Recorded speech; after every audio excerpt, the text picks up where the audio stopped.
ଗପ ଅମୃତରେ ଜହ୍ନମାମୁଁ ଗପ ଅମୃତ। ଜମିଦାର ସିଦ୍ଧିବାବୁ ଏବଂ ଗାଁର ଜଣେ କୃଷକର ଗୋଟିଏ ଦିନରେ ପୁଅ ହେଲା। ଜମିଦାରଙ୍କ ପୁଅ ଓ କୃଷକର ପୁଅ ଏକା ବୟସର ଥିଲେ। ଜମିଦାରଙ୍କ ପୁଅ ବଡ଼ ଅୟସରେ ବଢ଼ୁଥିଲା। କୃଷକର ପୁଅ କୁଡ଼ିଆ ଘରେ ଶାଗ ତୋରାଣି ପିଇ ବଢ଼ିଲା। ଚାହୁଁ ଚାହୁଁ 5 ବର୍ଷ ବିତିଗଲା। ଜମିଦାରଙ୍କ ପୁଅ ଭଲମନ୍ଦ ଖାଇ ଅଲିଅଳିରେ ବଢ଼ିଲା। ସେ ଭାରି ଗେଲବସର ହୋଇଥିଲା, କିନ୍ତୁ ଖୁବ୍ ଦୁର୍ବଳ ଏବଂ ଚିଡ଼ିଚିଡ଼ା ସ୍ୱଭାବର ହୋଇଥିଲା। ଜମିଦାର ତାକୁ ନେଇ ବିଭିନ୍ନ ଡାକ୍ତରଙ୍କ ପାଖରେ ପରୀକ୍ଷା ନିରୀକ୍ଷା କଲେ। ଡାକ୍ତର କହିଲେ ଯେ ପିଲାଟିର କୌଣସି ରୋଗ ନାହିଁ, କିନ୍ତୁ ତା ଦେହରେ ରକ୍ତର ଅଭାବ ରହିଛି। ବହୁ ଚିକିତ୍ସା ପରେ ମଧ୍ୟ ପିଲାର ସ୍ୱାସ୍ଥ୍ୟରେ କିମ୍ବା ଓଜନରେ କୌଣସି ଉନ୍ନତି ଦେଖାଦେଲା ନାହିଁ।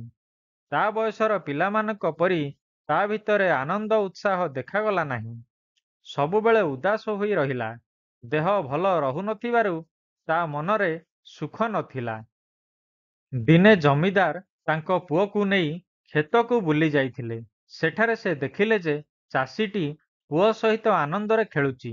ଜମିଦାରଙ୍କ ପୁଅ ତା ସାଙ୍ଗରେ ହସିଲା, ଦୌଡ଼ିଲା ଏବଂ ଖେଳିଲା ମଧ୍ୟ। ଚାଷୀ ମାଟି ପାତ୍ରରେ କିଛି ତରଳ ପଦାର୍ଥ ଆଣି ପୁଅକୁ ପିଆଇଲା। ଚାଷୀର ପୁଅ ଆଗ୍ରହରେ ତାହାକୁ ପିଇଲା ଏବଂ ପିଲାଙ୍କ ସହିତ ଖେଳିଲା। ସେ ବେଶ୍ ସୁସ୍ଥ ଏବଂ ଫୁର୍ତ୍ତି ଥିଲା।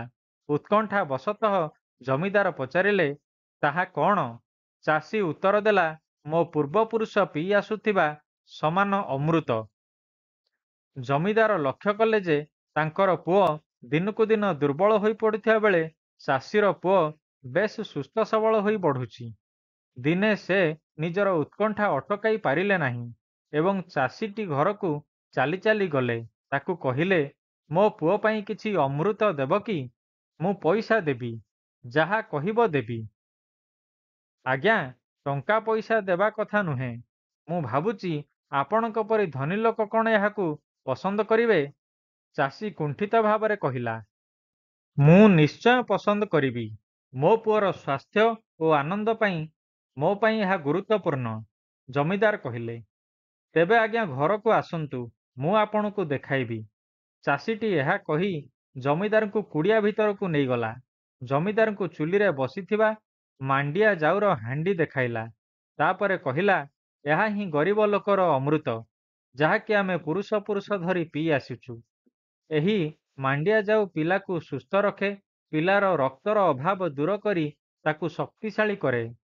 ଏଇ ମାଣ୍ଡିଆ ଜାଉ ଆମ ସାନ ମାଲିକଙ୍କୁ ଦିଅନ୍ତୁ, ଦେଖନ୍ତୁ ସେ ପସନ୍ଦ କରିପାରନ୍ତି।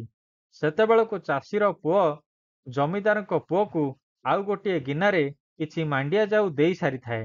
ଜମିଦାରଙ୍କ ପୁଅ, ଯେ କି ଖାଇବା ପିଇବାରେ ସବୁବେଳେ କନ୍ଦାକଟା କରେ, କିଛି ନ କହି ସବୁ ମାଣ୍ଡିଆ ଜାଉ ପିଇଦେଲା। ଜମିଦାର ଆଶ୍ଚର୍ଯ୍ୟ ହେଲେ। ମାସେ ପରେ ସେ ଲକ୍ଷ୍ୟ କଲେ ଯେ ତାଙ୍କର ପୁଅ ମଧ୍ୟ ଚାଷୀର ପୁଅ ପରି ଫୁର୍ତ୍ତି ହେଲାଣି ଏବଂ ଭଲ ବଢ଼ୁଛି। ଏହି ଅମୃତରେ ଚମତ୍କାରୀ ଶକ୍ତି ରହିଛି। ତାପରେ ସେ ତାଙ୍କ ମହଲର ଖାଦ୍ୟ ତାଲିକା ବଦଳାଇ ସୁସ୍ଥ, ସରଳ ଓ ପୋଷଣଯୁକ୍ତ ଖାଦ୍ୟ ସାମିଲ କଲେ।